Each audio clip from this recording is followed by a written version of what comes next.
Comrade అధ్యక్ష, మిత్రులారా, ఇవాల్టి సందర్భంలో విప్లవ రచయితల సంఘం 55 ఏళ్ళు పూర్తి చేసుకున్నది. ఒక రచయితల సంఘం 55 ఏళ్ళు పూర్తి చేసుకోవటం అనేది అపురూపమైన విషయమే. ఇదేమి చరిత్రలో సాధారణ విషయమేం కాదు. ఈ మాట అన్నప్పుడు మీరు అనుకోవచ్చు, 90 ఏళ్ల కిందటే అభ్యుదయ రచయితల సంఘం ఏర్పడింది, ఇంకా నడుస్తుంది కదా అని, లేదా చాలా సాంస్కృతిక సంస్థలు ఏర్పడి ఉన్నాయి, ఇంకా నడుస్తున్నాయి కదా అని. నా అవగాహన మేరకి బహుశా ప్రపంచంలో విప్లవము అనే పేరు పెట్టుకొని రచయితల సంఘం కొనసాగటం అనేది తెలుగు నేల మీద నడుస్తున్న ఈ సంఘమే అనుకుంటాను. రచయితల సంఘాలు చాలా ఉన్నాయి, కానీ ఆ రచయితల సంఘం తన పేరులోనే తన ప్రాపంచిక దృక్పథాన్ని వ్యక్తం చేసుకున్నది, ప్రకటించుకున్నది. కేవలం ప్రకటనకు మాత్రమే పరిమితం కాకుండా ఈ 55 సంవత్సరాలు సాహిత్యం, సంస్కృతి, సిద్ధాంతం, రాజకీయాలు వీటన్నిటి కలబోతగా సాహిత్యాన్ని సృష్టిస్తున్నది. 50 ఏళ్ల కాలంలో విప్లవ రచయితల సంఘం చాలా సమస్యలను ఎదుర్కొన్నది, నిర్బంధాలను ఎదుర్కొన్నది. ఒక రకంగా ఇంకేమీ లేదు అనుకున్నప్పుడు కూడా ఈ సమాజానికి, పోరాడే ప్రజలకి, ప్రగతిదాయక ఆలోచన చేస్తున్న మధ్యతరగతి ప్రజలకి, రచయితలకి ఒక నమ్మకాన్ని కలిగించింది. ఇంకేమీ లేదనుకున్నప్పుడల్లా సమాజం ఉంది కదా, ప్రజలున్నారు కదా, రాపిడి పడుతున్న ప్రజా జీవితం ఉన్నది కదా, ఈ రాపిడి పడుతున్న ప్రజా జీవితం ఉన్నంతకాలం తప్పనిసరిగా ఏదో ఒకటి ఏదో రూపంలో వ్యక్తమవుతూనే ఉంటుంది. అది సమాజ ధర్మం, అది ప్రకృతి సూత్రం అని చెప్పింది విప్లవ రచయితల సంఘం. విప్లవ రచయితల సంఘం 55 సంవత్సరాల కాలంలో కవిత్వంలో కొత్త ప్రయోగాలు చేసింది, పాటలో కొత్త ప్రయోగాలు చేసింది, నాటక రచనలో కొత్త ప్రయోగాలు చేసింది, కథా రచనలో కొత్త ప్రయోగాలు చేసింది, నవలా రచనలో కొత్త ప్రయోగాలు చేసింది. సాహిత్య ప్రక్రియలు విప్లవ రచయితల సంఘం ప్రవేశించని లేదా చేపట్టని సాహిత్య ప్రక్రియ తెలుగు సాహిత్యంలో ఏది లేదు. ఈ అన్ని సాహిత్య ప్రక్రియలోకి ప్రవేశించి తనదైన ముద్ర, తనదైన ప్రాపంచిక దృక్పథాన్ని ఆ సాహిత్య ప్రక్రియలకి అలవాటు చేసి, ఇట్లా అలవాటు చేయటం అంటే కేవలం విప్లవ రచయితల సంఘంలో ఉండే ఒక 60 మందో 70 మందో 50 మందో 100 మందో సభ్యులు మాత్రమే కాదు, ఈ సభ్యులు పొందుతున్న సామాజిక జ్ఞానం, ప్రజలు ఆచరిస్తున్న పోరాట జ్ఞానం, ప్రజలు వ్యక్తమవుతున్న సాంస్కృతిక జ్ఞానం, ప్రజలు వ్యక్తం చేస్తున్న వాళ్ళ జీవితాల్లో భాగంగా వ్యక్తం చేస్తున్న కళారూపాల నుంచి వచ్చిన జ్ఞానం, ప్రజల నుంచి వచ్చిన జ్ఞానాన్ని తీసుకొని తిరిగి మళ్ళీ ప్రజలకు చెప్పే క్రమంలో వివిధ సాహిత్య ప్రక్రియలోకి ప్రవేశించి తనదైన ఒక లక్ష్యాన్ని, ఆశయాన్ని ఆ ప్రక్రియ ద్వారా ప్రజల ముందు సంభాషించడానికి, సంవాదం నడపడానికి పూనుకున్నది. కనుకనే ఇవాల్టి సందర్భంలో భావజాల రంగంలో, భావజాలం సాంస్కృతిక రంగం, ఈ భావజాలం సాంస్కృతిక రంగం అనేది విప్లవ రచయితల సంఘానికి ఉన్న ఒక లక్ష్యం. విప్లవ రచయితల సంఘం ప్రణాళికలో చాలా స్పష్టంగా రాసుకున్నది. మార్క్సిజం, లెనినిజం, మావోయిజం ఈ సిద్ధాంతాలని విప్లవ రచయితల సంఘం తన పరిధిలో తాను పనిచేసే క్షేత్రం ఏమిటి అంటే కళలు, సాహిత్య రంగంలో పనిచేస్తుంది. రాజకీయ సిద్ధాంతాన్ని, ఆర్థిక సిద్ధాంతాన్ని, సామాజిక సిద్ధాంతాన్ని కళలు, సాహిత్యానికి అనువర్తింపజేసి కేవలం కళలు, సాహిత్యం దగ్గరే ఆగిపోకుండా కళలు, సాహిత్యం అనేవి కేవలం వాటి చుట్టూ మాత్రమే కాకుండా ఇవి నిర్మాణం కావడానికి, ఇవి విస్తృతం కావడానికి ఒక రాజకీయ సిద్ధాంతం ఉంటుంది, ఒక సామాజిక సిద్ధాంతం ఉంటుంది, ఒక ఆర్థిక సిద్ధాంతం ఉంటుందని ఈ రెండింటి మధ్య ఉన్న అగాధాన్ని పూడ్చి ఈ రెండింటిని ఒకటిగా మార్చే ఒక సంప్రదాయాన్ని, ఒక ఆలోచనని విప్లవ రచయితల సంఘం 55 ఏళ్లుగా కొనసాగిస్తుంది. మీకు తెలుసు, విప్లవ రచయితల సంఘం తెలుగు సాహిత్యాన్ని శిఖరాగ్ర స్థాయికి తీసుకెళ్లిన శ్రీశ్రీ అధ్యక్షుడుగా ఏర్పాటైంది. తెలుగు కథా సాహిత్యం, నవలా సాహిత్యాన్ని అద్భుతంగా ఆవిష్కరించిన కుటుంబరావు గారు నాయకుడిగా విప్లవ రచయితల సంఘం కొనసాగింది. అభ్యుదయ రచయితల సంఘం నుంచి మొదలు పెడితే విప్లవ రచయితల సంఘం వరకు తన ఆలోచన విధానాన్ని అక్షర రూపమిచ్చి సమాజం మారడానికి కృషి చేసిన కేవీ రమణారెడ్డి నాయకత్వంలో విప్లవ రచయితల సంఘం పనిచేసింది. సమాజంలో ప్రగతిదాయక భావాలకి భిన్నంగా ప్రగతి నిరోధక భావాలు సాహిత్యంలోకి ప్రతి సందర్భంలో ప్రవేశిస్తూ ఉంటాయి.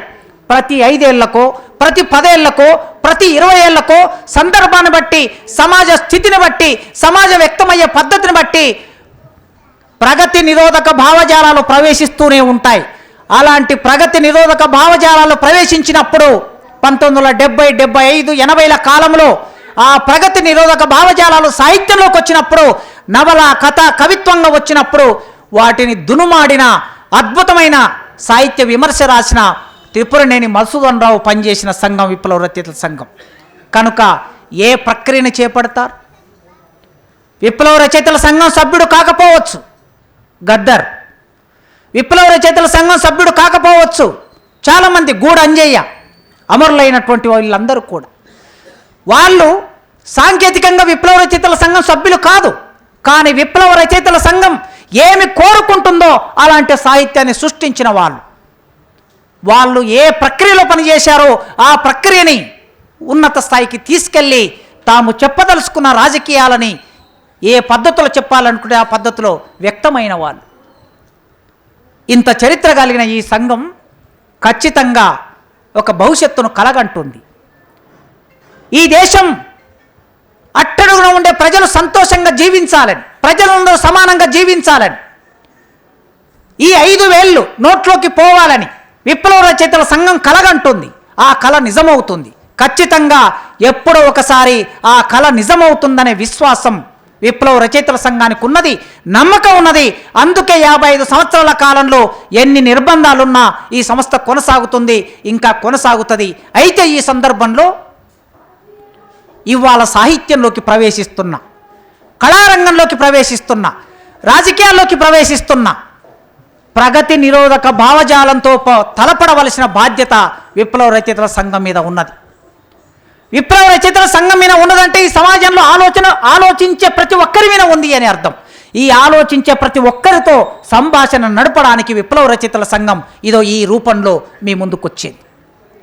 భావజాల రంగంలో, సాంస్కృతిక రంగంలో కృషి చేస్తూనే, కళలు సాహిత్య రంగంలో కృషి చేస్తూనే ఈ కళలు సాహిత్య రంగంలో వర్గ పోరాటం నడవవలసిన అవసరం ఉన్నదని విప్లవ రచయితల సంఘం తన ప్రణాళికలో రాసుకున్నది. ఆ ప్రణాళికలో భాగంగా ఆచరణలో ఉన్నది.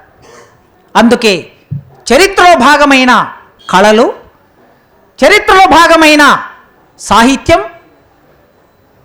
ఈ కళలు సాహిత్యం పరిపక్వం కావడానికి, ముందుకు రావడానికి, కొత్త రూపం తీసుకోవడానికి వాటి కవిగా ఎన్నడూ కూడా కొత్త రూపం తీసుకోలేదు. వర్గ పోరాటం నడుస్తేనే కొత్త రూపం తీసుకున్నాయి. వర్గ పోరాటం అంటే మార్క్స్ చెప్పినట్లు, లెనిన్ చెప్పినట్లు, మావో చెప్పినట్లు అనే అర్థంలో నేను ఈ ప్రారంభంలో మాట్లాడలేదు, చివరికి అక్కడ కూడా వస్తాను. నేను ప్రారంభంలో వర్గ పోరాటం అంటే ఏ అర్థంలో వాడుతున్నానంటే, సమాజంలో నా ముందు సభాధ్యక్షుడు ప్రస్తావించినట్టు ఒక్కొక్క సందర్భంలో, ఒక్కొక్క రూపంలో అసమ్మతి వ్యక్తం అవుతూ ఉంటుంది. పాలక వర్గానికి వ్యతిరేకమైన అసమ్మతి వ్యక్తం అవుతూ ఉంటుంది.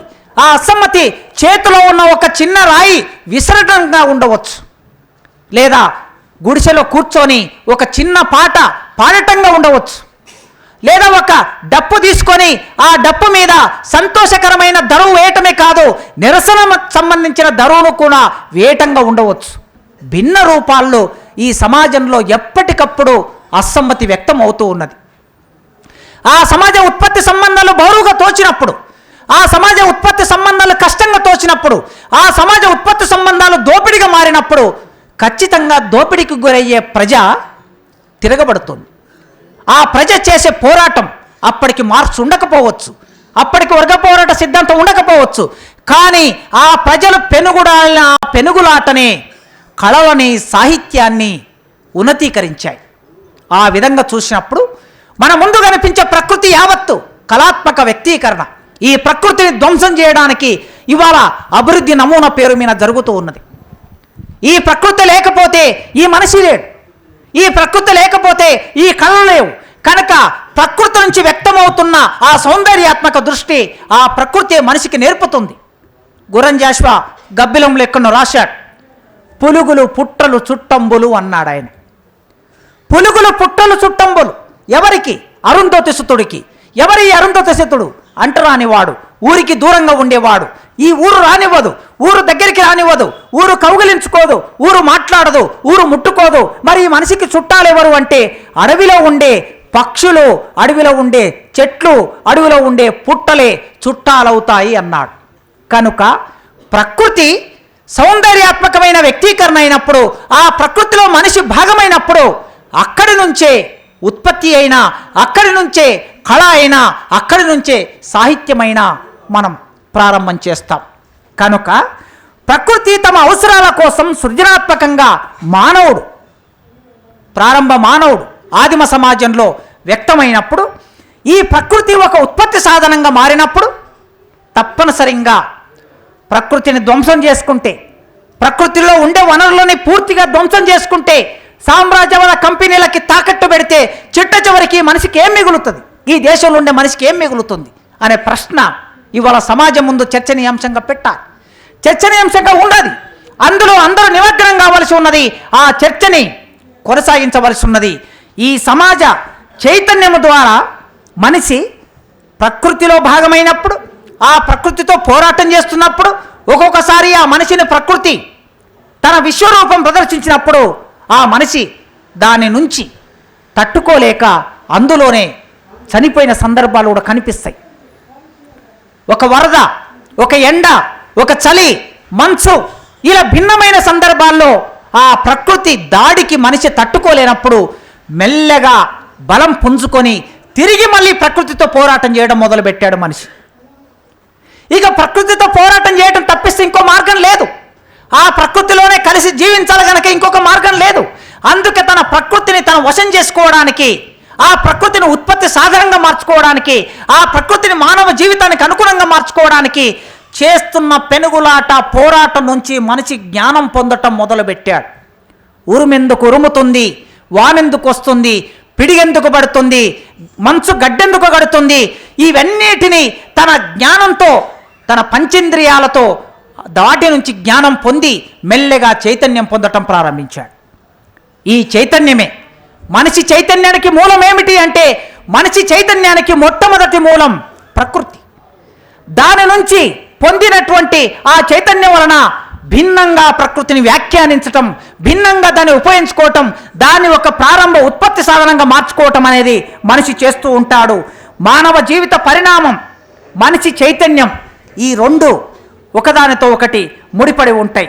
తన అవసరాల కోసం, భవిష్యత్తు అవసరాల కోసం మనిషి ఈ ప్రకృతిని ఉపయోగించుకుంటూ దానిలో భాగమవుతూ పొందిన విజ్ఞానం ద్వారా దానిని ఒక ఉత్పత్తి సాధనంగా మార్చుకున్న క్రమంలో చరిత్ర నిర్మాణం అవుతూ ఉంటుంది. చరిత్ర నిర్మాణం అనేది వ్యక్తుల ఇష్టాయిష్టాలతో నిర్మాణం కాదు.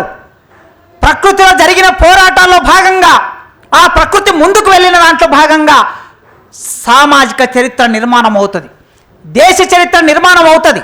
ఒకసారి నిర్మాణమైన చరిత్ర మన ఇష్టం ఉన్నా ఇష్టం లేకపోయినా అది రికార్డ్ అయి ఉన్నది. ఇవాళ కొత్త చరిత్ర కావాలనుకున్నప్పుడు తిరిగి ఆ కొత్త చరిత్రను కూడా మనుషులే నిర్మాణం చేసుకుంటారు తప్ప దేశ ప్రధానమంత్రులు, పార్లమెంటో, ముఖ్యమంత్రి, రాజకీయ నాయకులు నిర్మాణం చేసుకుంటే నిర్మాణం అయ్యేది కాదు. చరిత్ర ఆనాడు నిర్మాణమై ఉన్నది, అది ప్రజల చరిత్ర అనుకుంటే. పాలకవర్గాల చరిత్ర కావాలనుకున్నప్పుడల్లా పాలకవర్గాలు తమకు అనుకూలంగా చరిత్రను రాయించుకోవచ్చు, కానీ ప్రజల చరిత్రను కాదనే, కొద్ది కాలం కాదనవచ్చు, కొద్ది కాలంలో పాఠంలో ఉండకపోవచ్చు, కొద్ది కాలంలో బయటకు వ్యక్తం కాకపోవచ్చు, అంత మాత్రాన చరిత్ర మరుగున పడిపోయే పరిస్థితి ఉండదు. ఆ చరిత్ర ఎట్లా నిర్మాణం అవుతుందంటే ప్రజలు చేసిన పోరాటంతో చరిత్ర నిర్మాణం అవుతుంది. మనుషులు తమ ఇంద్రియ జ్ఞానం ద్వారా పొందినటువంటి ఈ జ్ఞానం చివరికి ఎలా వ్యక్తం చేస్తారు? సౌందర్యవంతంగా వ్యక్తం చేస్తారు. తాము పొందిన జ్ఞానాన్ని తిరిగి, విప్లవ రచయితలు ప్రజల నుంచి పొందిన జ్ఞానాన్ని తిరిగి మళ్ళీ ప్రజలకు ఎలా చెబుతారో, ఆనాటి కాలంలో మనిషి ప్రకృతి నుంచి పొందిన జ్ఞానాన్ని, ఇంద్రియాల ద్వారా పొందిన జ్ఞానాన్ని తిరిగి మళ్ళీ సౌందర్యాత్మకంగా వ్యక్తం చేయటం.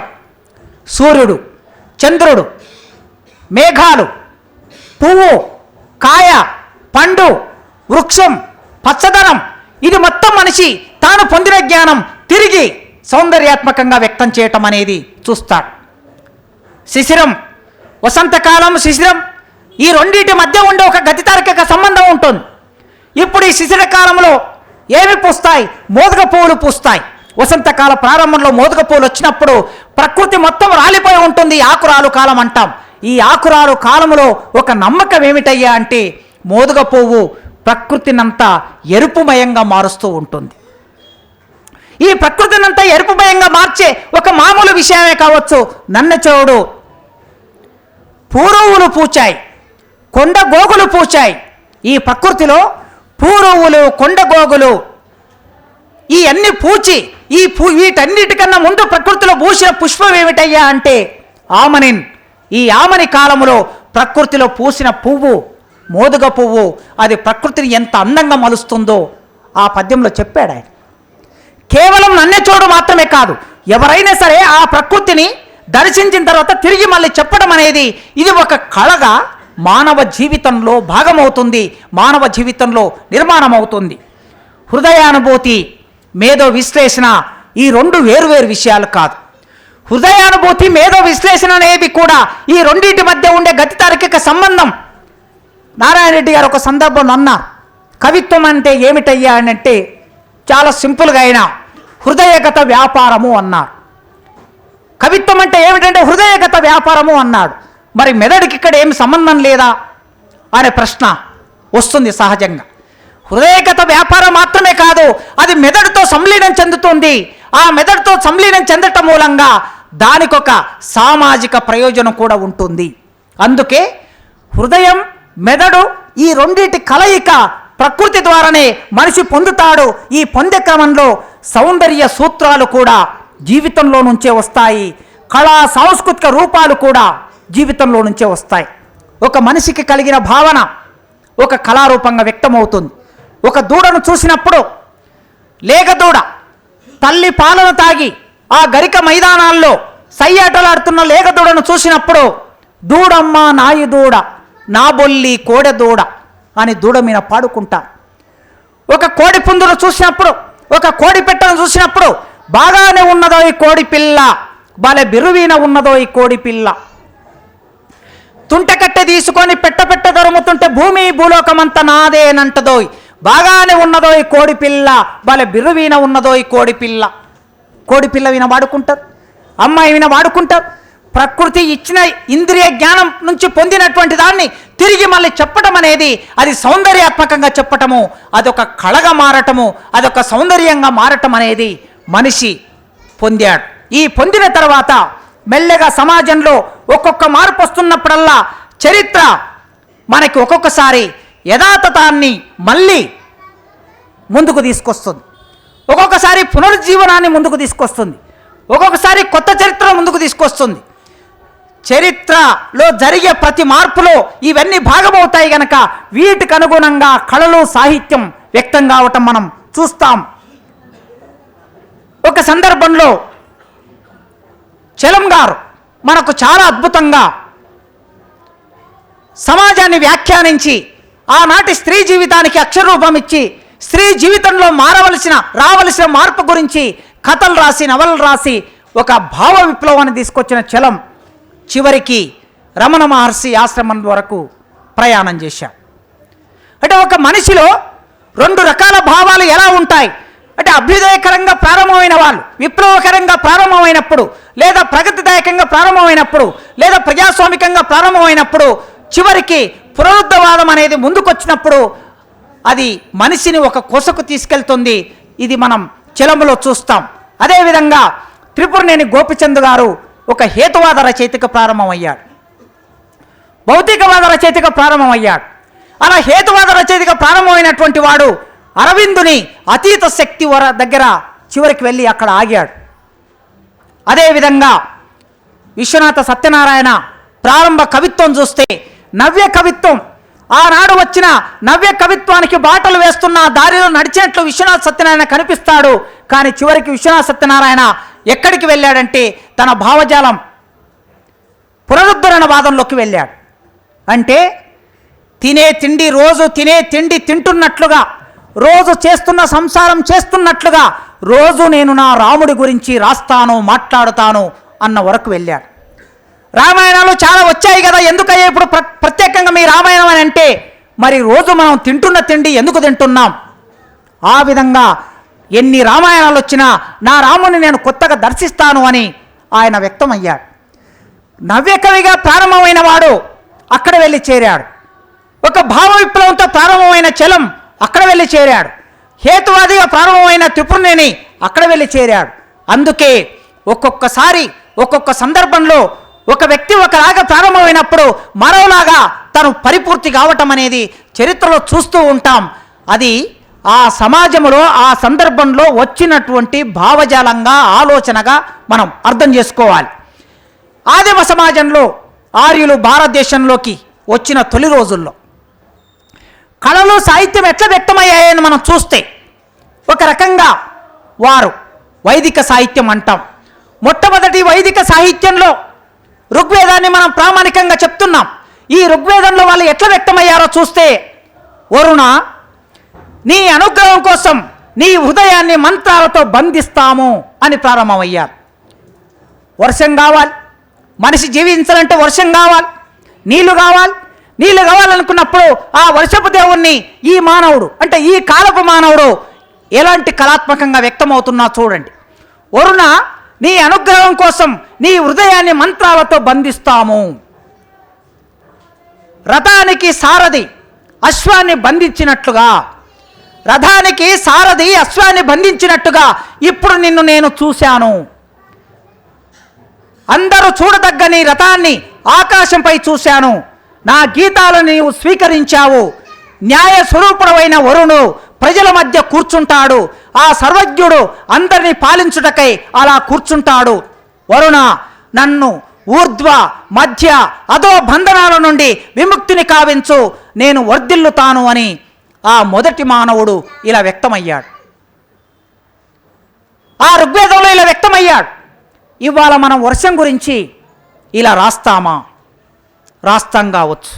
మనమంటే విప్లవ రచయితలు రాస్తామని కాదు. ఇవాళ వర్షం గురించి ఇలా రాస్తానే వర్షం వస్తుంది అని చెప్పే ఒక పునరుద్ధరణవాదం మొదలవుతూ ఉన్నది.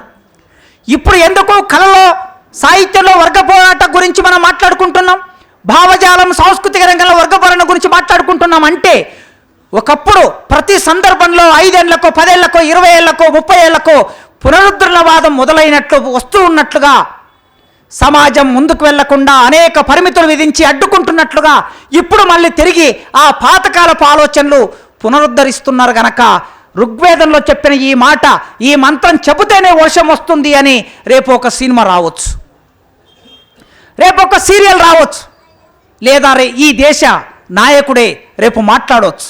ఎవరేం మాట్లాడతారో ఏ మేరకు మనం అందరం చూసాం. నిన్ననో మొన్ననో ఒక పేపర్లో ఒక సైంటిస్టు చెప్తూ ఉన్నాడు, విమానానికి సంబంధించినటువంటి జ్ఞానం, పరిజ్ఞానం రామాయణంలో ఎట్లా ఉన్నదో మనం పరిశోధన చేయవలసిన అవసరం ఉన్నదని చెప్తూ ఉన్నాడు. ఇండియన్ సైన్స్ కాంగ్రెస్లో ఈ దేశ నాయకుడు వచ్చి ఈ దేశంలో 1000 సంవత్సరాల కిందటే టెస్ట్ ట్యూబ్ బేబీ ఉందని చెప్తూ ఉన్నారు, 1000 సంవత్సరాల కిందటే ప్లాస్టిక్ సర్జరీ ఉందని చెప్తూ ఉన్నారు.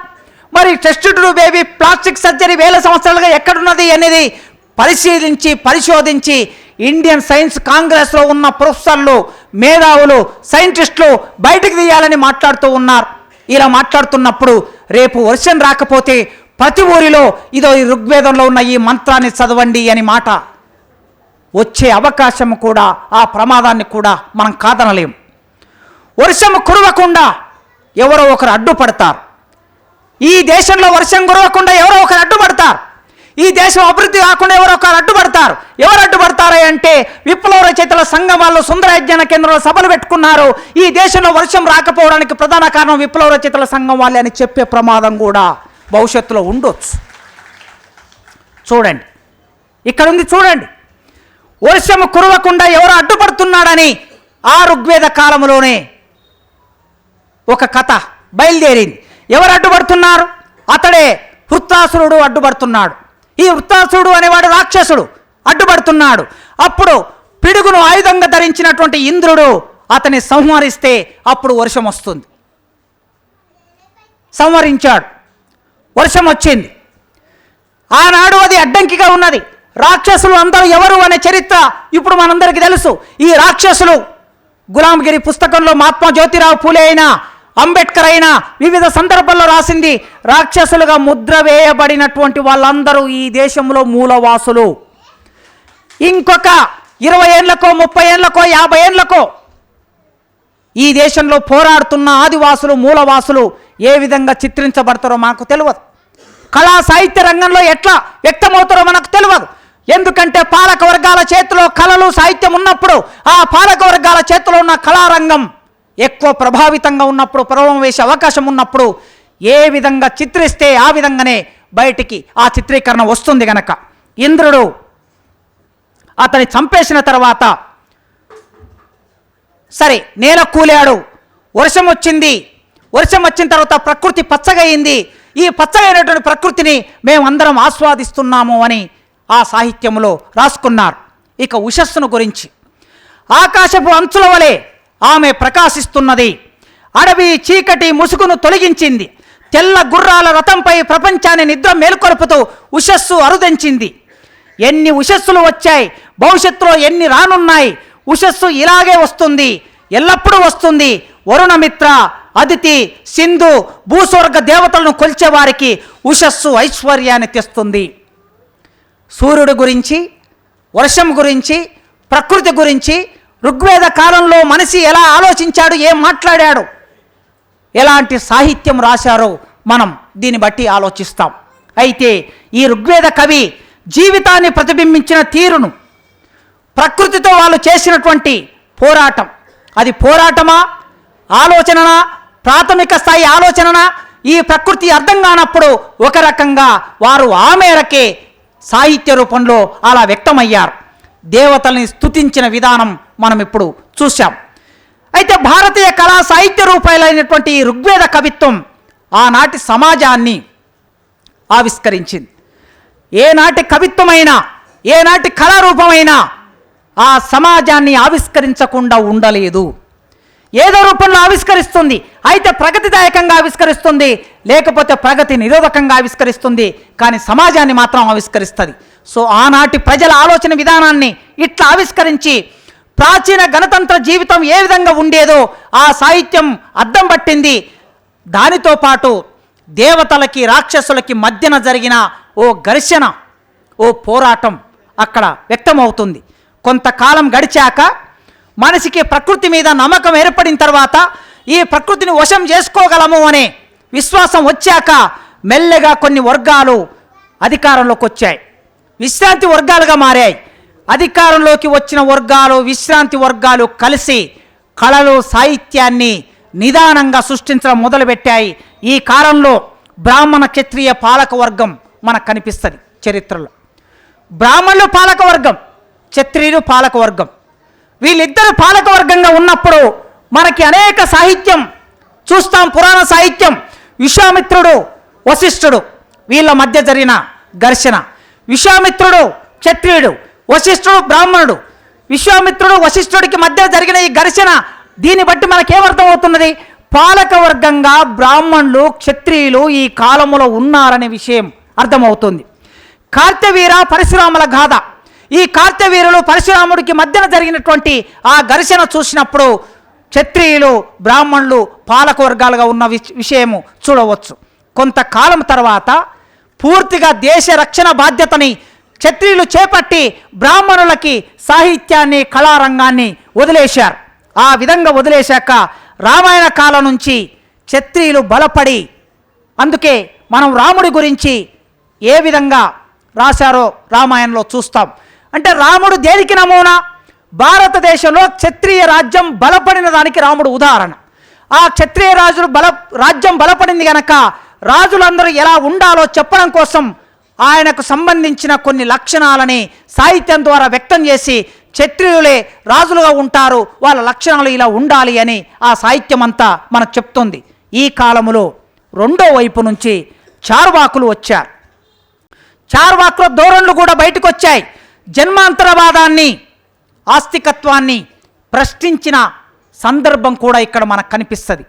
మనిషి పుట్టుకతో వచ్చే లక్షణాలు, మనిషి ముందు జన్మలో చేసుకున్న లక్షణాలు, ఆ ముందు జన్మలో చేసుకున్న పని విధానం బట్టి ఈ జన్మలో మనం పుడతాము అనే ఇలాంటి వాదనలు ఏమైతే ఉన్నాయో ఈ వాదనలన్నిటినీ పూర్వపక్షం చేయడం కోసం హేతుని ఆధారం చేసుకొని, ఆలోచనని ఆధారం చేసుకొని, ప్రకృతిని ఆధారం చేసుకొని, సంఖ్యని ఆధారం చేసుకొని, కణాన్ని ఆధారం చేసుకొని ఇలాంటి వాదన కూడా సమాంతరంగా మనకు కనిపిస్తుంది. అంటే రాముడు, వాల్మీకి, వ్యాసుడు, మహాభారతం ఇవన్నీ ఎట్లా వచ్చాయో వీటికి సమాంతరమైనటువంటి సాహిత్యం కూడా ఆ సమాజంలో ఉంది. ఇలా ఉండడానికి కారణం ఏమిటంటే సమాజంలో 2 వర్గాలు ఉన్నప్పుడు ఈ 2 వర్గాల మధ్య జరిగే ఈ పెనుగులాట 2 రూపాల్లో సాహిత్యం వ్యక్తమవుతుంది. అలా వ్యక్తం కావటం అనేది ఇవాళ మన వర్గ పోరాట సాహిత్యం అని చెప్తున్నామంటే ఇది అభివృద్ధికరమైన ఆలోచనలో భాగంగా చెప్తుండవచ్చు. కానీ వర్గ పోరాట భావానికి సంబంధించి ప్రారంభం నుంచి ఈ సమాజంలో ఈ వాదన ఉన్నది. ఆ వాదనని వాళ్ళందరూ ముందుకు తీసుకొచ్చారు. ఊరికొక రాజు అనే జనపదం వచ్చి ఈ ఊరికొక రాజుతో పాటు అన్ని ఊర్లను కలిపిన ఒక ప్రధాన రాజు కూడా ముందుకొస్తాడు. అది సామ్రాజ్యం అయితే ఆ సామ్రాజ్యానికి ఒక రాజు ఉంటాడు. సాహిత్యం అంతా కూడా ప్రాథమిక దశలో ప్రజల నుండే ఉద్భవిస్తుంది. వర్గ సమాజ పరిణామ క్రమంలో సాహిత్యం కూడా వర్గగతమైపోతుంది. ఏ వర్గ సాహిత్యం ఆ వర్గ సాహిత్యంగా మారిపోయింది. ఏ కళ ఎవరి కళ ఇది అంటే ఇది శ్రమజీవుల కళనా, ఇది విశ్రాంతి వర్గాల కళన? ప్రారంభంలో కళలో పెద్ద తేడా లేకపోయినా ఆదిమ సమాజంలో వర్గ సమాజం రూపొందిన తర్వాత ఇది పేద ప్రజల కళారూపం, ఇది పేద ప్రజల సాహిత్యం, ఇది దోపిడి వర్గాల కళారూపం, ఇది దోపిడి వర్గాల సాహిత్యం అనే విభజన రేఖ స్పష్టంగా సాహిత్యంలోకి వచ్చింది. సమాజంలో రూపొందిన ఈ వర్గ వైవిధ్యం సాహిత్య రంగాల్లోకి ప్రసరించి పాలకవర్గ రూపమైనటువంటి లాక్షణిక సాహిత్యం కూడా ఆ కాలంలో మనం చూస్తాం. ఛందోబద్ధమైన సాహిత్యం సభాధ్యక్షుడు ప్రస్తావించాడు. మార్గ దేశీ కవిత్వం అనేది మన తెలుగు సాహిత్యంలో ఉన్నది. నిజానికి దేశీ కవిత్వం కూడా ప్రజల కవిత్వం అంటే కాదు. దేశీ కవిత్వం కూడా పండితుల కవిత్వమే. కానీ దేశీ కవిత్వం అనేది మౌఖిక రూపంలో ప్రజల నుంచి వ్యక్తమైంది. మౌఖిక రూపంలో వ్యక్తమైన ప్రజల కవిత్వాన్ని దేశీ రూపంలో పండితులు చేపట్టి మార్గ కవిత్వానికి వ్యతిరేకంగా రాశాడు. మార్గ కవిత్వం అంటే సంస్కృతం. మహాభారతం వచ్చినటువంటిది సంస్కృతం. ఆ మహాభారతం వచ్చిన సంస్కృతంలో మహాభారతం వస్తే తెలుగులోకి నన్నయ్య దాన్ని తీసుకొచ్చినప్పుడు చాలా స్పష్టంగా చెప్పాడు ఆయన. ఎందుకు నేను మహాభారతాన్ని రాస్తున్నాను? రాజరాజ నరేంద్రుడి కోసం రాస్తున్నాను. రాజరాజ నరేంద్రుడి కోసం ఎందుకు రాయాలి? చాతుర్వర్ణ వ్యవస్థ బలహీనపడిపోతున్న సందర్భంలో, వైదిక మతం బలహీనపడిపోతున్న సందర్భంలో చాతుర్వర్ణ వ్యవస్థని, వైదిక మతాన్ని పునరుద్ధరించడం కోసం నేను మహాభారతాన్ని తెలుగులోకి అనువదించమని ఆయన అడిగాడు. అందుకే నేను తెలుగులో అనువదిస్తున్నాను అని చెప్పాడు. అది అనువాదమైన తర్వాత అతి కొద్ది రోజులకే ఇటువైపు నుంచి తెలంగాణ నేల నుంచి, కర్ణాటక నేల నుంచి దేశీ కవిత్వం వచ్చింది. పాలకురికి సోమనాథుడు బసవపురాణం రాసి దేశీ కవిత్వాన్ని ముందుకు తీసుకొచ్చాడు. ఉయ్యాల పాటలు, జనపద పాటలు, నాట్ల పాటలు, దంచే పాటలు, వీటిని ఆధారం చేసుకొని స్త్రీలు పాడుకునే పాటలు, ఇవి మౌఖిక సాహిత్యంలో ఉన్న పాటలు, ఇది ప్రజా సాహిత్యం. ఈ ప్రజా సాహిత్యాన్ని ఆధారం చేసుకొని పాల్కురికి సోమనాథుడు ఒక ఛందస్సును రూపొందించాడు. అది ద్విపద ఛందస్సు. ఆ ద్విపద ఛందస్సులో శైవ మతానికి సంబంధించిన భావజాలాన్ని ఆయన ప్రచారం చేశాడు. కనుక ఒకవైపు సమాంతరంగా భారతం వచ్చినప్పుడు ఆ భారతం వచ్చిన కొద్ది రోజులకే దేశీ కవిత్వం కూడా వచ్చింది. ఈ 2 ఏకకాలంలో నడవటం మనం చరిత్రలో చూస్తాం. వర్గ పోరాటం అంటే కేవలం ఇట్లా మనం ఆలోచించుకుంటూ వస్తే దేశీ సాహిత్యం, మార్గ కవిత్వం వచ్చే నాటి వరకు ఈ సమాజంలో ఎట్లా మార్పులు వచ్చాయో పరిశీలించాం. ఈ పరిశీలన ఆధారం చేసుకొని చూస్తే సాహిత్యంలో వర్గ పోరాటం అనే మాట నేను వాడాను అనుకోండి. కళా సాహిత్య రంగంలో వర్గ పోరాటం అనేది నేను మాట్లాడుతున్న విషయం. అప్పుడు ఏం ప్రశ్న వస్తుంది? సహజంగా ఆర్థిక పోరాటం కాదా, రాజకీయ పోరాటం కాదా, సిద్ధాంత పోరాటం కాదా అనే ప్రశ్న ఉద్భవిస్తుంది. అందుకే నా ప్రారంభంలో చెప్పాను నేను, కేవలం కళా సాహిత్య రంగాల్లో వర్గ పోరాటం అని మనం అంటున్నామంటే సాహిత్యాన్ని ఆర్థికానికి, రాజకీయానికి వేరు చేసి మాట్లాడుతున్నామని కాదు. సాహిత్యాన్ని, కళారంగాలని రాజకీయాలకి, ఆర్థిక రంగానికి అన్వయం చేసి 55 ఏళ్ళు పోరాటం నడిపిన చరిత్ర విరసానికి ఉన్నది. సాహిత్యాన్ని, కళలని ఆర్థికానికి, రాజకీయానికి అన్వయం చేసి పోరాటం నడిపిన చరిత్ర 90 ఏళ్ల చరిత్ర అభ్యుదయ రచయితల సంఘానికి ఉన్నది, ప్రజానాట్య మండలికి ఉన్నది, జన్నాట్య మండలికి ఉన్నది, అరుణోదయ సాంస్కృతిక సంస్థలకు ఉన్నది. అందుకే ఇక్కడ కళారంగంలో సాహిత్య రంగం అంటున్నామంటే ఆర్థిక పోరాటం మినహాయింపు కాదు, రాజకీయ పోరాటం మినహాయింపు కాదు, సిద్ధాంత పోరాటం మినహాయింపు కాదు. మనుషులు ఎవరైనా సరే కూడు గూడు గుడ్డ కోసం ఆర్థిక పోరాటం నడుపుతాం. మనం శాంతి భద్రతల కోసం రాజకీయ పోరాటం నడుపుతాం, స్వేచ్ఛ స్వాతంత్రం కోసం సిద్ధాంత పోరాటం నడుపుతాం, కోరుకుంటాం. కనుక ఈ 3 రంగాల్లో జరిగే వర్గ పోరాటం కొనసాగుతూనే ఉంటుంది. సిద్ధాంత పోరాటంలో సాహిత్యము, కళ, సంస్కృతి ఇవి కూడా భాగంగా ఉంటాయి. వీటి పరిణామం కూడా భాగంగా ఉంటుంది. సాహిత్య చరిత్ర యొక్క వర్గ పోరాట పునాదిని మనం చూసినప్పుడు సాహిత్య కళారంగాల్లో మనకి ఇప్పుడు ప్రస్తావించుకున్న మార్గదేశీ పద్ధతులు ఎట్లయితే ఉన్నాయో, వర్గాలు విభజింపబడిన తర్వాత ఆ వర్గాలకు అనుగుణమైన సాహిత్యం, వర్గాలకు అనుగుణమైన కళారూపాలు కూడా మనం చూస్తాం. ఒక కాలంలో సనాతన సంస్కృతి, సనాతన సాహిత్యానికి సంస్కృతం వాహికగా మారింది ఆ భాష. మరో కాలంలో అంటే బౌద్ధుల కాలంలో ప్రాకృతం అనే భాష సాహిత్యానికి ఒక వాహికగా ఉన్నది. జైనుల కాలంలో ఇంకొకటి ఒక వాహికగా ఉన్నది. ముస్లింల కాలంలో మరొకటి వాహికగా ఉన్నది. ఇలా ప్రతి వర్గ సమాజంలో ప్రతి పాలకులున్న సందర్భంలో ఒక్కొక్క భాష ఒక్కొక్కరికి వారి కళల రూపాన్ని, వారి సాహిత్యాన్ని వ్యక్తం చేయడానికి అది ఆధారంగా ఆలంబనగా ఉంటూ వస్తూ ఉన్నది. మధ్యయుగాలు వచ్చే నాటికి సృజనాత్మక సాహిత్యం మెల్లగా వెల్లివిరుస్తున్న కాలం. దేశీయ పద్ధతిలో నన్నెచోడు, పాలకురికి సోమనాథుడు ఇక్కడ తెలుగు నేల మీద సాహిత్యాన్ని తీసుకొచ్చిన తర్వాత వైదిక వర్గ వ్యవస్థని బుద్ధుడు ఒక రకంగా కదలబార్చాడు.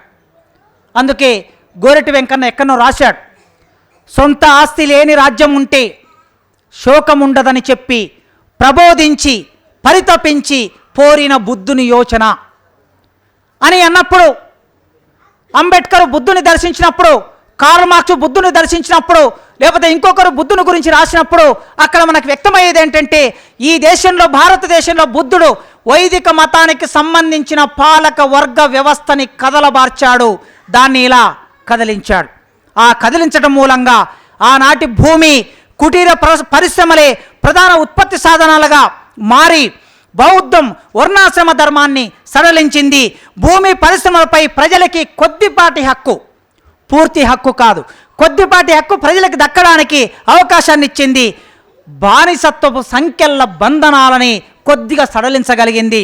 గ్రామీణ స్వయం పోషక వ్యవస్థ రూపొందడానికి బౌద్ధ మతం పునాదులు వేసింది. అంటే ఏ మతమైనా మతం వచ్చిందంటే ఆ మతం విడిగా ఉండదు. ఆ మతం కూడా రాజకీయ అంశంలో భాగంగా, ఆ మతం కూడా ఆర్థిక అంశంలో భాగంగా ఉంటుంది. కనుక బౌద్ధ మతం బుద్ధుడుకుండే ఒక ప్రాపంచిక దృక్పథం వలన ఆ సమాజాన్ని కాస్త మార్చడానికి ప్రయత్నం చేశాడు. మొఘలుల కాలంలో వ్యవసాయ రంగం కాస్త సంక్షోభానికి గురై, ఆ సంక్షోభానికి గురైన కాలంలో, ముఖ్యంగా అక్బర్ కాలంలో సంక్షోభం వచ్చినప్పుడు ప్రజలందరూ గ్రామాలను వదిలేసి పట్టణాలకు వచ్చారు. కొనుగోలు శక్తి కోల్పోయారు.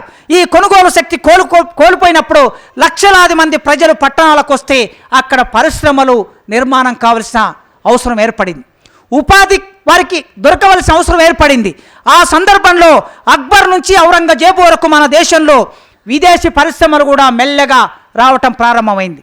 ఇవాల్టి పాలకులకి ఔరంగజేబు చరిత్ర అంటే గిట్టకపోవచ్చు, అక్బర్ చరిత్ర అంటే గిట్టకపోవచ్చు, షాజహాన్ చరిత్ర అంటే గిట్టకపోవచ్చు. కానీ ఈ దేశంలో భాగమైపోయిన వాళ్ళు రావటం, విదేశాల నుంచి వచ్చారు, రావటం దోపిడీ కోసం వచ్చారు, రావటం ఇక్కడ సంపదను దోచుకోవడానికి వచ్చారు. కానీ వచ్చిన తర్వాత ఇక్కడే స్థిరపడిపోయి ఇక్కడ ప్రజల్లో భాగమైపోయినటువంటి చరిత్రను కూడా మనం కాదనలేము. ఆ చరిత్రలో మంచి చెడులను విశ్లేషించవలసిన బాధ్యత ఉన్నది, మంచి చెడులని ఆలోచించవలసిన బాధ్యత ఉన్నది. వాటిలో ఉన్న శాస్త్రబద్ధ సూత్రీకరణ చేసి ఈ సమాజానికి అందించవలసిన బాధ్యత ఉన్నది. కానీ అలాంటి పని చేయకుండా పూర్తిగా చరిత్రనే మనం నిరాకరించే పద్ధతి ఇప్పుడు మనం ముందుకు వచ్చింది. కనుక ఆ కాలంలో బ్రిటిష్ వాళ్ళు వచ్చారు, పోర్చుగీస్ వాళ్ళు వచ్చారు, డచ్ వాళ్ళు వచ్చారు, ఫ్రెంచుగీస్ వాళ్ళు వచ్చారు, ఫ్రెంచ్ వాళ్ళు వచ్చారు. వీళ్ళందరూ ఓడరేవుల కోసం వచ్చారు, వనరుల కోసం వచ్చారు, రాజ్యాల కోసం వచ్చారు, వ్యాపారం కోసం వచ్చారు. చివరికి ఈ దేశాన్ని తమ చేతుల్లోకి తీసుకోవడానికి ప్రయత్నం చేశారు. వ్యాపారం కోసం వచ్చిన వాళ్ళు ఈ దేశంలో ఉన్న రాజులందరినీ ఓడించి ప్లాసీ యుద్ధంతో పరిపూర్తి అయిపోయింది. ప్లాసీ యుద్ధం తర్వాత బ్రిటిష్ వాళ్ళే, ఒక రకంగా ఈస్ట్ ఇండియా కంపెనీ తన అధికారాన్ని ఈ దేశం మీద నెలకొల్పింది. ఇక్కడి భూస్వామ్యాన్ని తన చేతిలోకి తీసుకున్నది. తర్వాత మనందరికీ తెలిసింది, సమాజంలో ప్రజలు మెల్లగా తమ ఆలోచనని, తమ సత్తువని కూడగట్టుకొని, రైతులైతే రైతులు, ఆదివాసులైతే ఆదివాసులు, సంతాలైతే సంతాలు, రాజులైతే రాజులు, సంస్థానాధీశులైతే సంస్థానాధీశులు, ఎవ్వరికి తోచిన పద్ధతిలో వాళ్ళందరూ ఏకమై ఈ బ్రిటిషు ప్రభుత్వానికి వ్యతిరేకంగా పోరాటాన్ని మెల్లగా మొదలుపెట్టారు. బలం కూడా తీసుకొని మొదలుపెట్టారు. ఈ కూడా తీసుకొని మొదలుపెట్టిన పోరాటాన్ని మొట్టమొదటి ప్రజాస్వామిక విప్లవం అంటున్నాం, ప్రథమ స్వాతంత్ర సమరం అంటున్నాం, సిపాయిల తిరుగుబాటు అంటున్నాం. ఏ పేరుతో పిలిచినా ఆనాటి ప్రజలు సామ్రాజ్యవాదానికి వ్యతిరేకంగా, పెట్టుబడిదారి విధానానికి వ్యతిరేకంగా ఈ దేశ ప్రజల కోసం వ్యక్తమైనటువంటి మొట్టమొదటి పోరాటంగా మనం ఈ దేశ చరిత్రలో భాగంగా చూస్తాం. ఆ విప్లవం ద్రోహానికి గురైంది, అణచివేతకు గురైంది. ఆ విప్లవం విఫలమైంది. అయినా తర్వాత బ్రిటిష్ వాళ్ళు విస్తృతంగా మిల్లులను ఏర్పాటు చేశారు, పరిశ్రమలు ఏర్పాటు చేశారు. బాంబే, కలకత్తా, మద్రాసు లాంటి నగరాలు వ్యాపార కేంద్రాలుగా మారాయి. ఈ వ్యాపార కేంద్రాలుగా మారిన తర్వాత ఇక్కడ ఉన్న ఒక బూర్జువా వర్గం మెల్లగా ఉనికిలోకి వచ్చింది. అప్పటికి భారతదేశంలో లేనటువంటి బూర్జువా వర్గం, దోపిడీ వర్గం ఉనికిలోకి వచ్చింది. ఈ ఉనికిలోకి వచ్చినటువంటి బూర్జువా వర్గానికి ఈ దేశం మీద అధికారం కావాలి, లేదా ఈ దేశంలో ఉన్న సంపద మీద అధికారం కావాలి, లేదా ఈ దేశంలో వ్యాపారం అంతా తానే చేసుకోవాలి, లేదా తమ హక్కులని కొన్ని రక్షించుకోవడానికి బ్రిటిష్ ఈస్ట్ ఇండియా కంపెనీతో బ్రిటిష్ పాలకుల నుంచి కొన్ని హక్కులు పొందడానికి జాతీయవాదము అనే ఒక భావన అవసరం కనుక జాతీయవాదం అనే భావన వచ్చింది. ఈ జాతీయవాదములో, జాతీయ పునరుజ్జీవనంలో భాగంగా రాజా రామ్మోహన్ రాయ్, వివేకానందుడు, బాలగంగాధర్ తిలక్ ఇలాంటి ఎంతోమందిని మనం చూస్తాం. వాళ్ళు భారతదేశ గొప్పతనాన్ని చెప్పడానికి, వేద ధర్మాన్ని చెప్పడానికి, 1000 ఏళ్ల చరిత్రను చెప్పడానికి అనేక ప్రయత్నాలు చేశారు. ఆ ప్రయత్నంలో భాగంగా చరిత్ర రాశాడు. బ్రిటిషు వాళ్ళు పాఠ్య ప్రణాళికలో భారతదేశ చరిత్ర పెట్టకపోతే స్వదేశీ పాఠశాలలు పెట్టి ఆ స్వదేశీ పాఠశాలల్లో, స్వదేశీ కళాశాలల్లో ఈ దేశ చరిత్రను బోధించడం, ఈ దేశ సాహిత్యాన్ని బోధించడం, ఈ దేశ కళలని బోధించడం అనేది వాళ్ళందరూ ప్రారంభ దశలో చేశారు. మనందరికీ 1880ల నుంచి మొదలు పెడితే 1920, 30, 40ల వరకు మనం చూస్తాం. తెలుగు నేల మీద కూడా గుంటూరు, అటు నెల్లూరు, ఉభయ గోదావరి, రాజమండ్రి ప్రాంతంలో ఆనాడు ప్రారంభమైన పాఠశాలలు, కళాశాలలు ఇవాళ ఎంత పెద్ద పెద్ద కళాశాలలో ఉన్నాయో మన దృష్టికోణంలో ఉన్న విషయమే. అయితే ఈ సందర్భంలో బ్రిటిష్ వాళ్ళకి వ్యతిరేకంగా ఒక జాతీయోద్యమం మొదలైనప్పుడు, స్వాతంత్ర పోరాటం మొదలైనప్పుడు ఈ స్వాతంత్ర పోరాటంలో భాగంగా కళలు, సాహిత్యం ఈ దేశ ప్రజలకి కమ్యూనికేట్ చేయవలసిన అవసరం ఏర్పడింది. ఏం కమ్యూనికేట్ చేయాలి? బ్రిటిష్ వారికి వ్యతిరేకమైన ఆలోచన విధానాన్ని ఈ ప్రజల్లో విస్తృతంగా ప్రచారంలోకి తీసుకెళ్ళాలి. సామ్రాజ్యవాదానికి వ్యతిరేకమైన ఆలోచనని ఈ ప్రజల్లో ప్రచారం చేయాలి.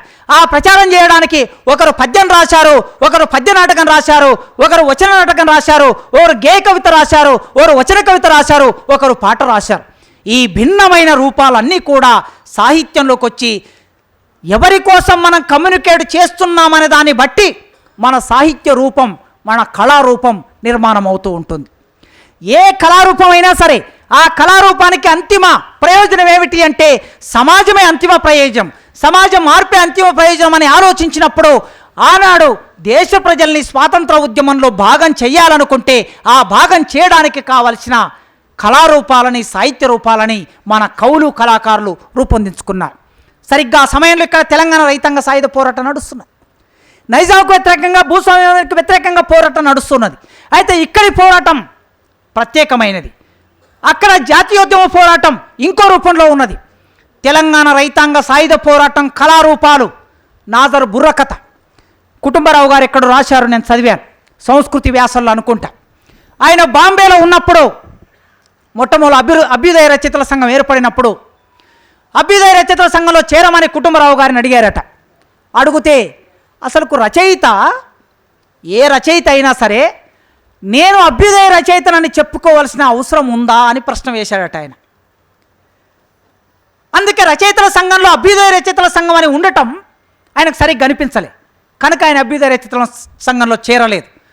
కానీ కొద్ది కాలానికి, ఆయన బాంబేలో ఉన్న రోజుల్లో కొద్ది కాలానికి అభ్యుదయ రచయితల సంఘం ప్రాక్టీస్ ఏదైతే ఉన్నదో, ప్రజా అనుకూలమైన ప్రాక్టీస్, ఆ ప్రజా అనుకూలమైన ప్రాక్టీస్ను చూశాక అప్పుడు కుటుంబరావు గారే స్వయంగా అభ్యుదయ రచయితల సంఘంలో నాకు సభ్యత్వం కావాలని అడిగాడట.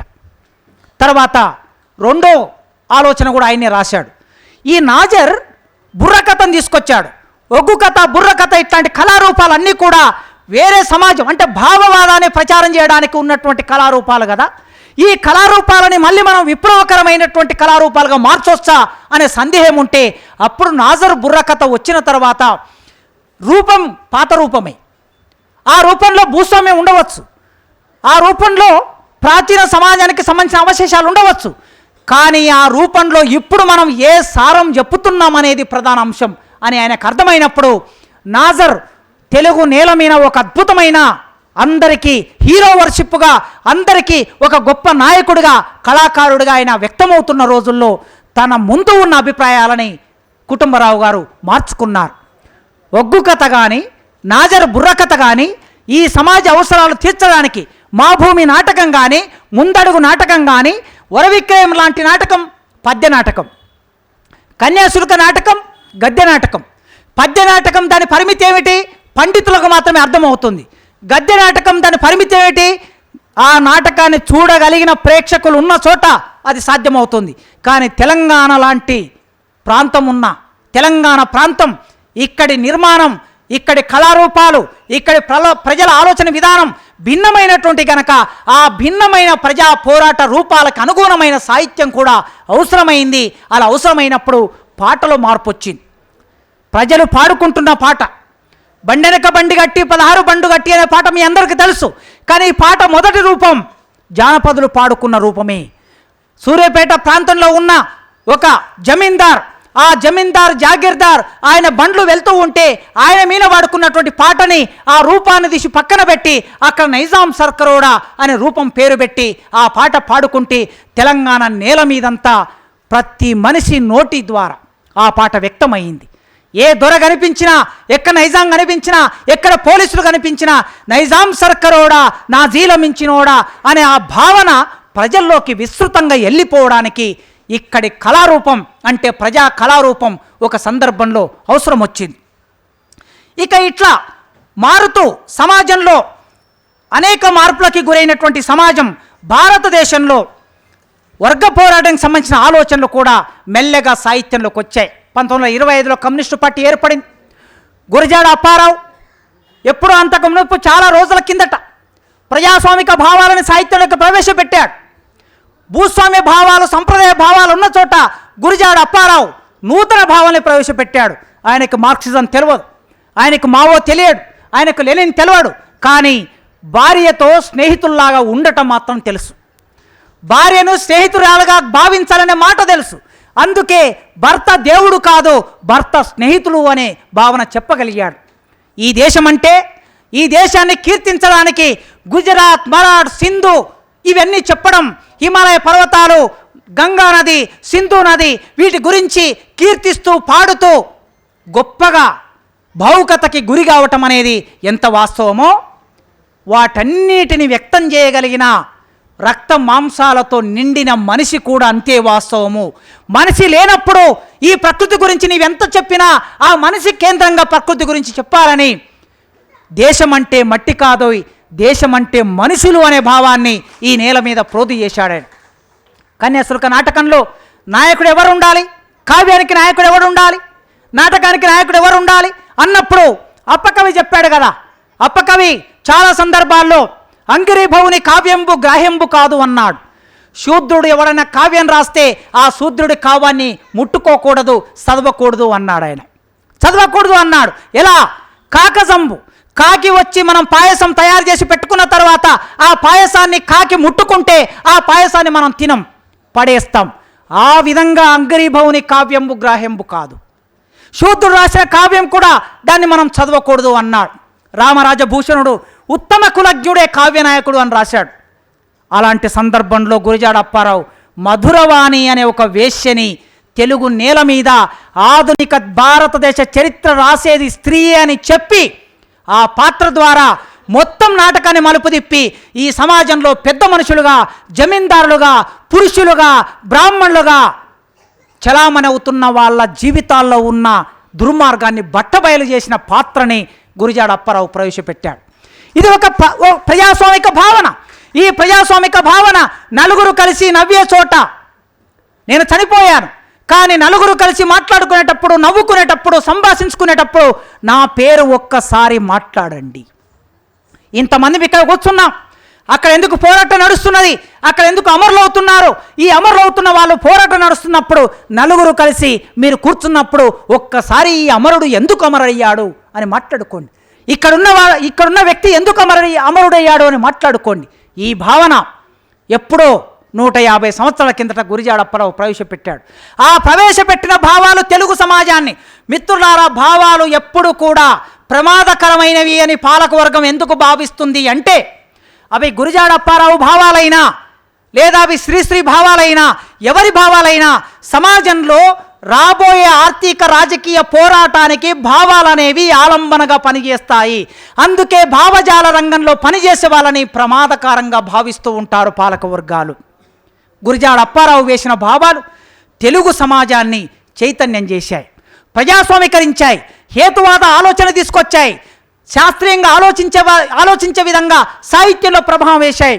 1925లో కమ్యూనిస్టు పార్టీ పుట్టిన తర్వాత ఆ కమ్యూనిస్టు పార్టీ ఆలోచన విధానం దేశవ్యాప్తంగా విస్తరిస్తున్నప్పుడు ఇక్కడ ఉన్న రచయితలు కమ్యూనిస్టు పార్టీ ఏం చెప్తున్నది, మార్క్సిజం ఏం చెప్పింది, మావో ఏం చెప్పాడు, లెనిన్ ఏం చెప్పాడు, రష్యాలో ఏం జరుగుతుంది, లండన్ వెళ్ళి చదువుకున్న వాళ్ళు, లేదా బెనారస్ వెళ్ళి చదువుకున్న వాళ్ళు, ఢిల్లీ వెళ్ళిన వాళ్ళు, మద్రాసు వెళ్ళిన వాళ్ళు, కలకత్తా వెళ్ళిన వాళ్ళు ఈ పరిణామాలన్నిటినీ ఆలోచిస్తూ ఉన్నారు. ఆలోచించిన వీళ్ళందరూ వర్గ పోరాట ఆలోచనలు, మార్క్సిజానికి అనుకూలమైన ఆలోచనలు తమలో భాగం చేసుకొని, తమ ఆచరణలో భాగం చేసుకొని ఆలోచించడం మొదలుపెట్టారు. ఒక్క విషయం చూడండి, ఎనాన్ మూడో ప్రపంచ దేశాల్లో, వ్యవసాయిక దేశాల్లో జరిగే పోరాటంలో, విప్లవంలో కళారూపాలు, సాహిత్యం ఎలా ఉంటాయో అని ఎనాన్ ఉపన్యాసంలో మావో చెప్పినటువంటి ఒక మాటను మీకు గుర్తు చేస్తాను. లక్షలాది మంది ప్రజలు అనేక పోరాటాల్లో భాగమవుతారు. ఆ పోరాటంలో భాగమైనప్పుడు వాళ్ళు అమరులవుతూ ఉంటారు, వాళ్ళు ప్రాణాలు అర్పిస్తూ ఉంటారు. ఆ అర్పించిన ప్రాణాల వలన కొత్త చరిత్ర నిర్మాణం అవుతుంది. ఈ క్రమంలో కళలు, సాహిత్యం, సంస్కృతి వికసిస్తుంది. కళలు, సాహిత్యం, సంస్కృతి ఉట్టిగా వికసించదు, చరిత్ర గమనంలో అది భాగంగా ఉంటుంది. అలా భాగంగా ఉన్నప్పుడు ప్రజా సంస్కృతి అంటే ఏమిటి అంటే, నూతన సంస్కృతి అంటే చరిత్ర ఎప్పుడైనా ప్రజల త్యాగం వలన నిర్మాణమైన చరిత్రలో ఆ ప్రజల త్యాగం వలన వికసించిన కళలు, సాహిత్యము అదే నూతన సంస్కృతి, అదే నూతన చరిత్ర అని ఆయన చెప్పాడు. ఈ క్రమంలో ఉద్భవించే కళలు, సాహిత్యం వర్గ పోరాటంలో అవి భాగంగా ఉంటాయి. వర్తమాన ప్రపంచంలోని సమస్త కళలు, యాస్టీస్గా ఆయన చెప్పిన మాటలను చదువుతున్నాను నేను ఇక్కడ. వర్తమాన ప్రపంచంలోని సమస్త కళలు, సాహిత్యం నిర్దిష్ట వర్గాల రాజకీయాల ప్రయోజనాల కోసమే ఉద్దేశించబడినవి.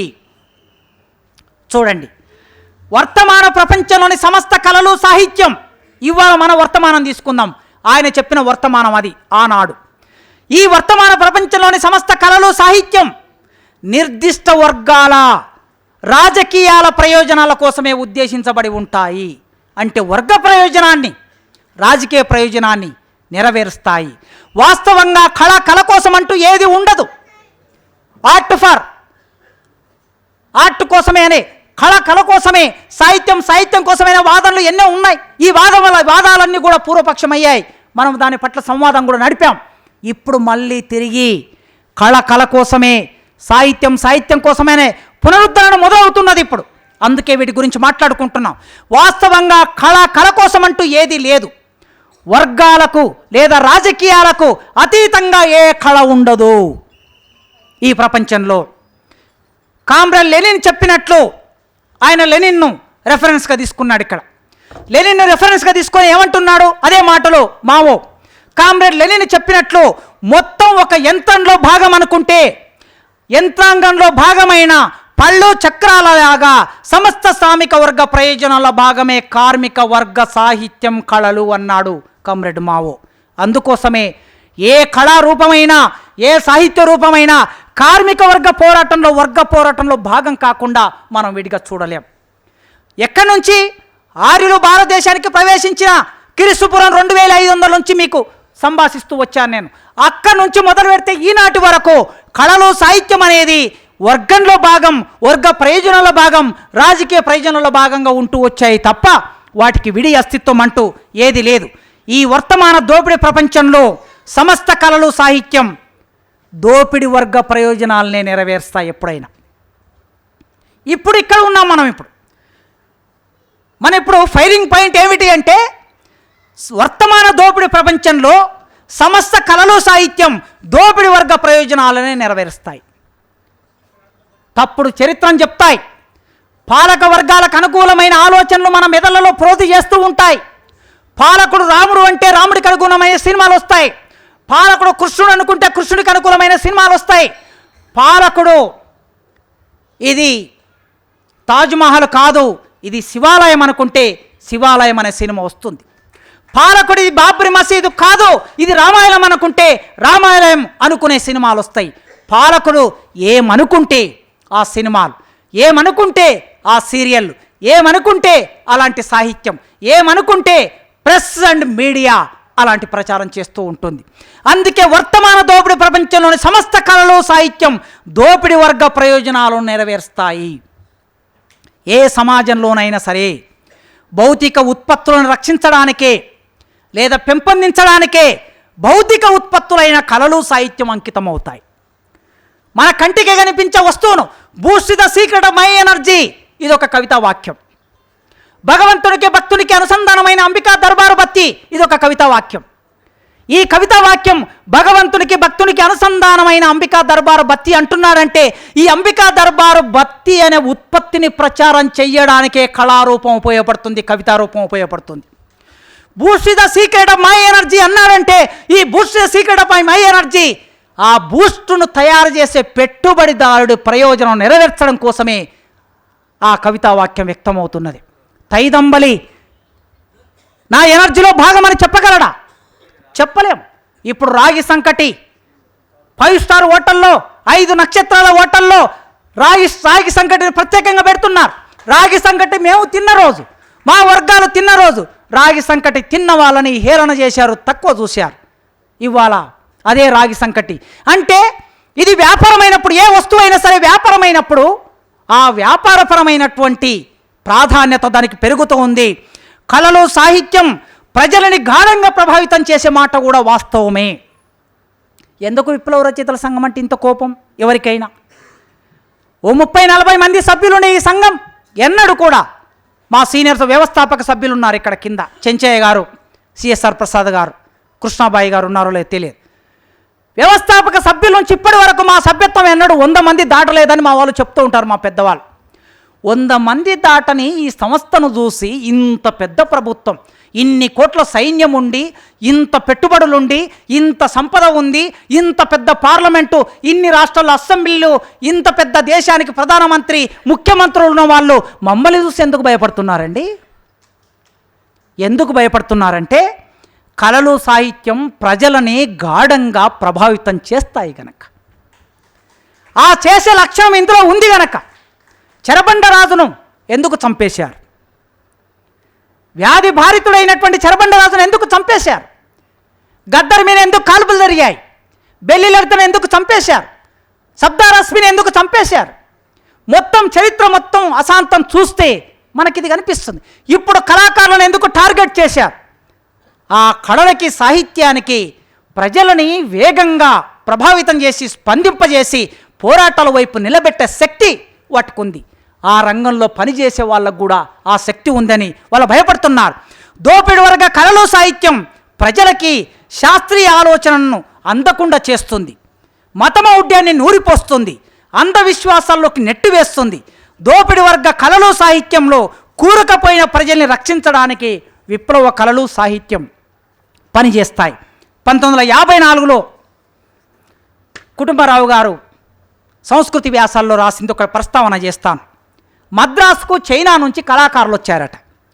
కళాకారులు చైనా నుంచి, ఆ కళాకారులు వచ్చినప్పుడు విలేకరులతో సంభాషణ జరుగుతూ ఉన్నదట. ఇలా సంభాషణ జరుగుతున్నప్పుడు ఒక విలేకరులు వేసి, ఈయన చైనా నుంచి వచ్చిన కళాకారుల నాయకుడు ప్రజా కళలు వర్ధిల్లాలి అన్నాడట.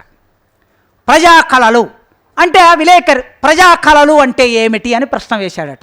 వేస్తే ఆ చైనా కళాకారుడు సమాధానం చూడండి ఎంత బాగా చెప్పాడు. ప్రజా కళలు అంటే, ప్రజలంటే నా ఉద్దేశంలో చైనాలో ఉండే 60 కోట్ల మంది అంటే ఆనాడు.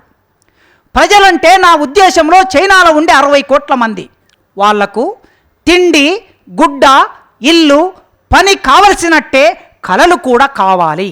వారి అవసరాలకి సృష్టి అయ్యే కళలను నేను ప్రజా కళలు అంటాను అని ఆ కళాకారుడు చెప్పాడట. ఈ కూడు, గుడ్డ, గూడు, ఈ 3 అవసరాలు తీరాలి. ప్రతి ఒక్కరికి తీరాలంటే ఏం జరగాలి? పోరాటం జరగాలి. ఆ పోరాటానికి కావలసిన కళారూపాలు ఏమిటి? ప్రజా కళారూపాలు. అలాంటి ప్రజా కళారూపాల గురించి ఆయన చెప్పాడు. సరైన కళలు ప్రజల్లో ప్రచారం అయినప్పుడే కళతో పరిచయం ఉన్నవాడికి లేనివాడికి ప్రవర్తనలో తేడా ఉంటుంది. నేను అడుగుతున్న దయచేసి ఈ కేంద్ర రాష్ట్ర ప్రభుత్వాలు, మీరు నిజమైన కళారూపాలని ఈ దేశానికి పరిచయం చేయండి, ప్రజలకి పరిచయం చేయండి, విద్యార్థులకు పరిచయం చేయండి.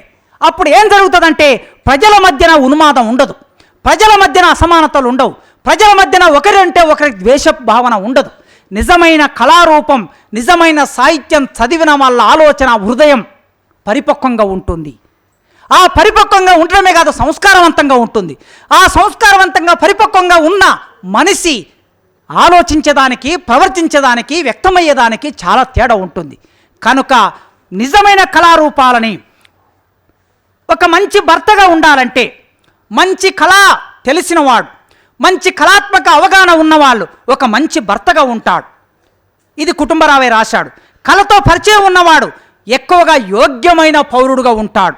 మంచి భర్తగా, మంచి తండ్రిగా, మంచి పౌరుడిగా, సామాజికుడిగా రాణించాలంటే ఈ దేశ ప్రజలందరికీ ప్రజా కళల్ని ప్రచారం చేయాలి, పరిచయం చేయాలని కుటుంబరావు రాశాడు. జీవితాన్ని సమగ్రంగా అర్థం చేసుకోవడానికి ఈ ప్రజా కళలు అవసరము అన్నాడు ఆయన.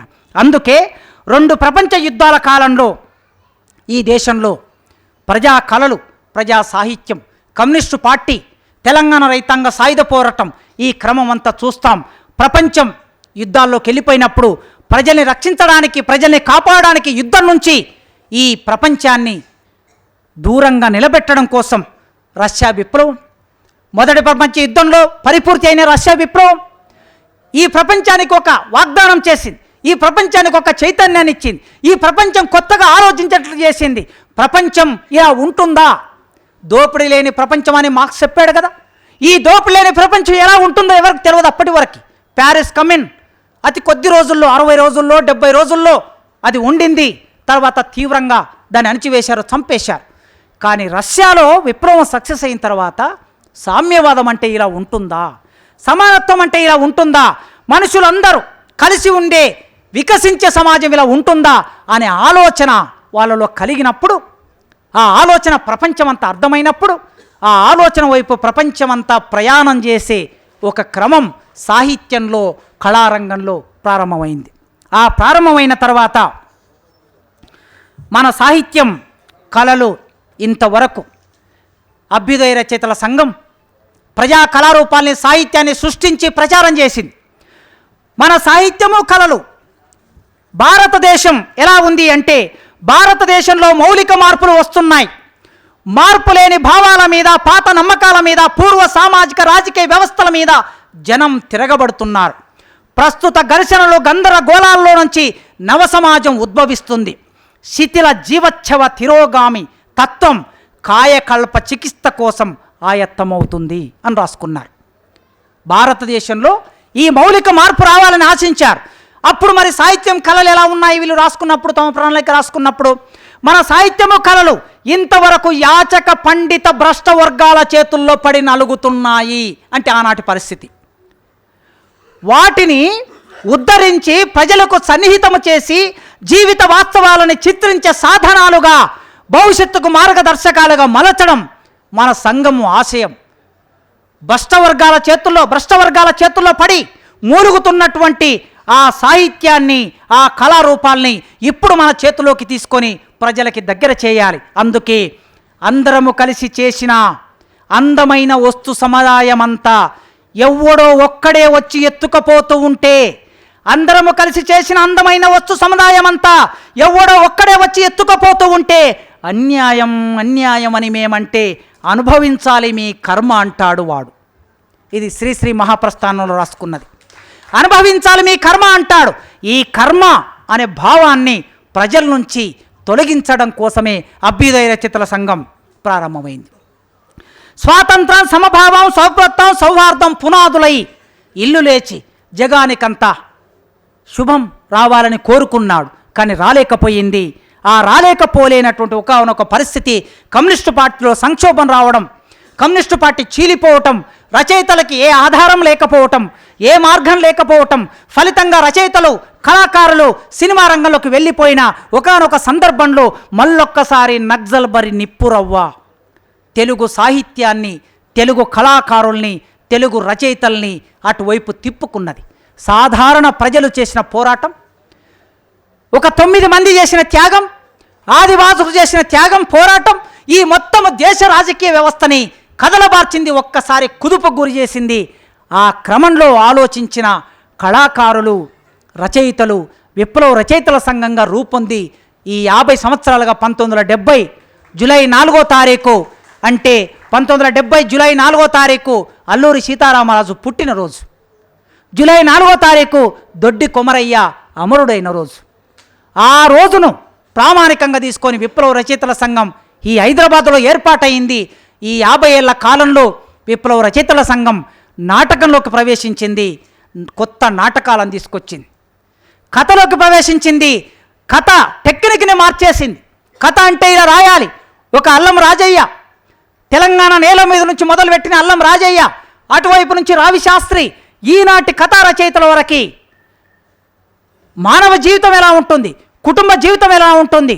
తాయమ్మ కరుణ, తాయమ్మ అనే ఒక కథ రాస్తే తాయమ్మ కరుణగా మారేటటువంటి ఒక సందర్భాన్ని ఎట్లా ఇస్తుంది కథా రచన, ఎట్లా ఇస్తుందంటే ఆ కథలో చెప్పిన వస్తువు మాత్రమే కాదు, చెప్పిన టెక్నిక్ వలన అది సాధ్యమవుతుంది.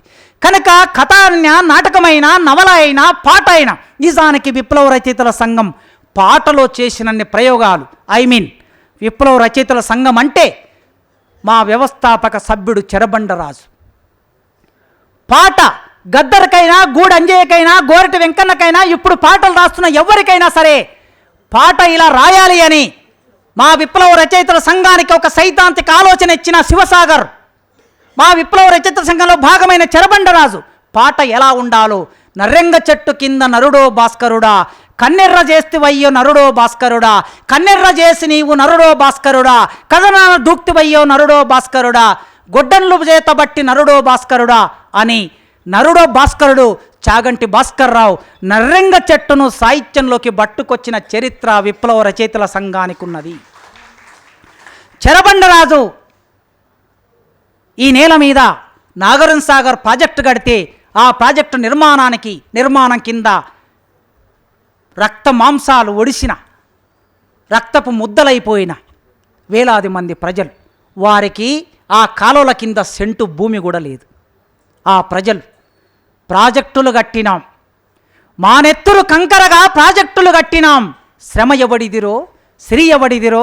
సంధ్యక్క ఉంది ఇక్కడనే, ఒక రూపకాన్ని మార్చి, దాన్ని ఒక రూపకంగా మార్చి కొండలు పగలేసినాం, బండలని పెండినాం, మానెత్తులు కంకరగా ప్రాజెక్టులను కట్టినాం, శ్రమ ఎవడిదిరో, సిరి ఎవడిదిరో. గేయ కవితని, వచన కవితని పాటలోకి తీసుకొచ్చి సాధికారికంగా పాటలో అనేక ప్రయోగాలు చేసి ఆ పాటని శిఖరాగ్ర స్థాయికి తీసుకెళ్లిన గద్దర్ మనందరికీ తెలుసు. కనుక సాహిత్య ప్రక్రియలంటే మునుపున్న సాహిత్య ప్రక్రియలు ఒక వర్గానికి అవసరం. కొత్త సాహిత్య ప్రక్రియలను తీసుకొచ్చి మునుపున్న సాహిత్య ప్రక్రియల్లో అనేక ప్రయోగాలు చేసి కళలని, ఒగ్గు కథ ఇప్పుడు మన ముందు అరుణోదయ కళాకారులు ఒగ్గు కథ ప్రదర్శించారు. ఆ ఒగ్గు కథ లాంటి కళారూపాలు ఎన్నో తెలుగు సమాజంలోకి వచ్చాయి. వీటన్నిటిలో కృషి చేసిన విరసం ఇవాళ తక్షణంగా కళా సాహిత్య రంగాల్లో ఈ వర్గ పోరాటాన్ని 55 ఏళ్ల కిందట ప్రారంభించింది, నడుపుతూ ఉన్నది. ఇంకా నడపవలసిన బాధ్యత ఎక్కువగా ఉన్నది. ఖచ్చితంగా ఈ సమాజం ఇచ్చిన సవాళ్ళని తీసుకుంటూనే, ఎదుర్కొంటూనే వర్గ పోరాటం, వర్గ పోరాటం అంటే ఏ రూపంలో ఉంటుంది? విప్లవ రచయితల సంఘం మా మేనిఫెస్టో రాసుకున్నట్లు కళా సాహిత్య రంగాల్లో మార్క్సిజాన్ని, లెనినిజాన్ని, మావోయిజాన్ని మేమక్కడ అప్లై చేస్తూ అనుభవిస్తూ ఈ సమాజం ప్రగతిదాయకంగా మారడానికి, అత్యాచారాలు లేని సమాజంగా మారడానికి, అవమానాలు లేని సమాజంగా మారడానికి, అంటరానితనం లేని సమాజంగా మారడానికి, దోపిడీ లేని సమాజంగా మారడానికి, అందరికీ చదువు, నాణ్యమైన చదువు అందే సమాజంగా మారడానికి, మనుషులందరూ సుఖప్రదంగా జీవించే సమాజంగా మారడానికి, అందరికీ చేతి నిండా పని రావడానికి, కావలసిన భావజాలాన్ని ప్రోధి చేయడానికి, ప్రజాస్వామిక విలువలు సమాజంలో ప్రోధి కావడానికి మా ప్రయత్నం ఎంతో కొంత ఈ 55 ఏళ్లలో చేశాం. ఇక పూర్వం కూడా చేస్తాం. ఈ అవకాశం ఇచ్చిన నాకు మీరందరూ విన్నందుకు రెడ్ సలు ఇస్తూ ముగిస్తున్నాను.